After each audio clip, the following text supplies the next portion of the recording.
Welcome fellow gamer, my name is Dune Mountain, and in today's video we are going to discover the best weapon for the SMG class in BattleBit Remaster. This class offers 5 weapons at your disposal, but one in particular stands out as the most powerful weapon in the game, but also the most broken.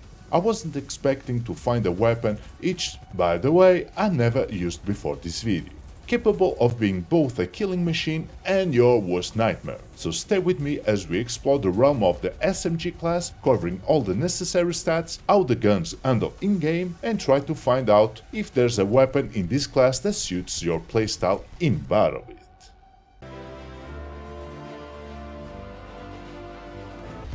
First, I will display all the base stats of the weapons for this class on the screen. Feel free to pause if you need to find additional stats. Let's start by examining the time to kill and bullets required to eliminate a target for each weapon, to get an idea of their capabilities. First we have the UMP45 with a TTK of 286 milliseconds, and it needs 3 bullets in the chest area to eliminate the target. This weapon also has a headshot TTK of 238 milliseconds, and it also requires 3 bullets in the head to eliminate the target. The UMP45 starts with a 25 bullet magazine that you can reload in 3.1 seconds. This weapon has a damage fall-off that starts at 25 meters up to 130 meters. When looking at this damage profile, fire rate, vertical and horizontal recoil is one of the most balanced weapons in the class, ready to cause chaos in battle. Next, we have the PP19 with a TTK of 320 milliseconds, and it needs 4 bullets in the chest to eliminate the target. This weapon also has a headshot TTK of 266 milliseconds, and it also requires 4 bullets in the head to eliminate the target.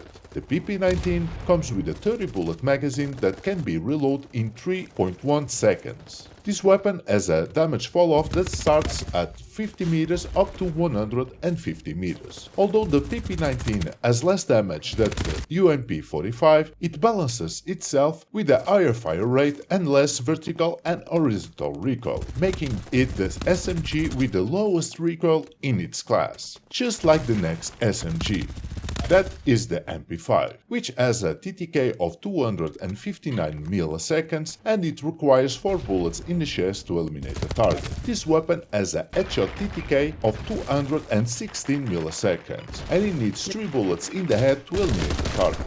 The MP5 comes with a 30 bullet magazine that can be reloaded in 4.17 seconds. This weapon has a damage fall-off that starts at 25 meters up to 130 meters. While the MP5 has more damage and fire rate than the PP19, its higher fire rate with the same recoil makes this weapon a bit more difficult to control, and it has the biggest reload time for its class. Personally, I still prefer using the PP19 over the MP5, but if the extra recoil doesn't bother you, the MP5 is a great choice. Next, you have the Corsair Vector, which has a TTK of 226 milliseconds, and it requires 5 bullets in the chest to eliminate the target. This weapon also has a headshot TTK of 189 milliseconds, and it needs 4 bullets in the head to eliminate the target. The Corsair Vector comes with a 36 bullet magazine that can be reloaded in 3.4 seconds. This weapon has a damage fall-off that starts at 20 meters up to 150 meters. The Corsair Vector is a good weapon, but only for very close ranges. Because of his high fire rate and in conjunction with the vertical and horizontal recoil, makes aiming at longer distances almost impossible. Additionally, the damage fall-off starting at 20 meters limits its range of action. And finally, we have the Scorpion Evo, with an impressive TTK of 192 milliseconds and requiring 4 bullets in the chest to eliminate the target. This weapon also has a mind-melting headshot TTK of 160 milliseconds. needing 4 bullets in the head to eliminate the target. The Scorpion Evo comes with a 35 bullet magazine that can be reloaded in 3.43 seconds. This weapon has a damage fall-off that starts at 25 meters up to 130 meters. The Scorpion Evo is a weapon that I had never tried before the making of this video. Looking at its base stats, this weapon is just crazy and broken, with the fastest TTK in this class, and probably in the whole game. Whatever the combination of a fire rate of 1200 RPMs and a vertical recoil of 2.7, the highest in this class, makes this gun kick like no other. It's almost unusable. And not only that, but the Scorpion Evo also has a second highest reload time in this class. Combined with the fire rate, you will empty the mag faster than this weapon can reload, making managing ammo really difficult. In the end, the Scorpion Evo is just a broken mess, and I believe that this weapon, above all others, deserves some attention from the devs. After examining all the weapon stats and their potential, I had to play with all of them in-game, and the feeling that I got was not far from what the stats were telling me. All weapons work as they were supposed to, with the only exception being the Scorpion Evo, of course. But if I forget that this weapon exists, this class has a good balance between weapons. However, I would like to make a case for the Chris Vector. I think it's not as broken as the Scorpion Evo, but it still needs some love from the devs. This gun is good for very close ranges, no doubt, but it lacks a bit more of range of action to make it more versatile like the other weapons in this class. When playing with the Vector, there were many situations where this gun was lacking, either in the recoil control or damage at longer distances. Other than that, the Vector was a really fun weapon to play with.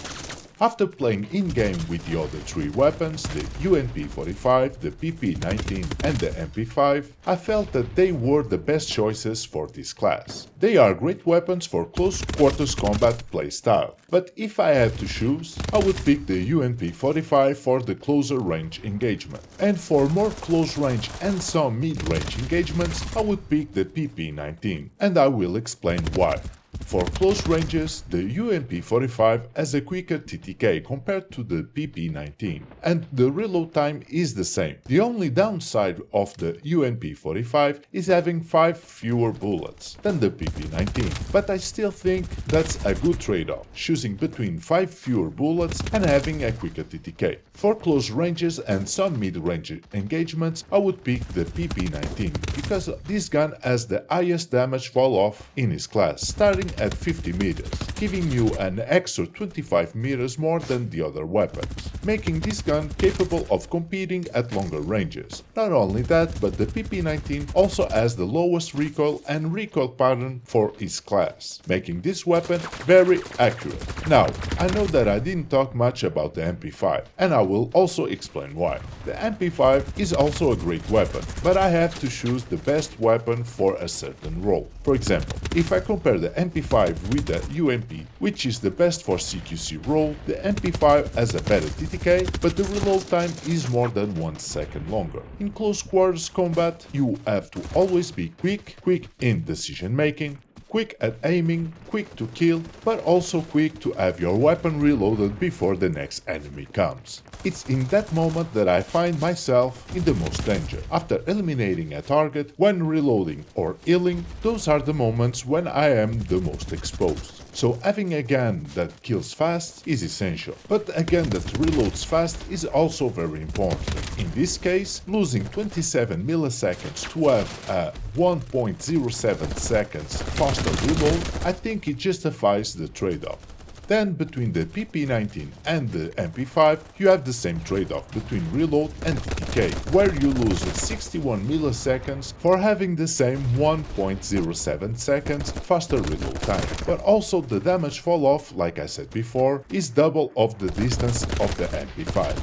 So at the end of the day, I would choose the UMP45 for CQC at close ranges and the PP19 for CQC and having a large range of action. And that's it, fellow gamer. These were my choices for this class. Share in the comment section what do you think about the Scorpion Evo and what you would change to make it a great and balanced weapon. I hope that you have enjoyed this video, and if so, please consider to leave a like or a dislike. That will definitely help this channel. And if you don't want to miss future content, please consider to subscribe to the channel. And don't forget also to click the bell icon to receive notifications of my future videos. And I will see you all on my next video, but until then, have a nice day, good gaming, good mountain out.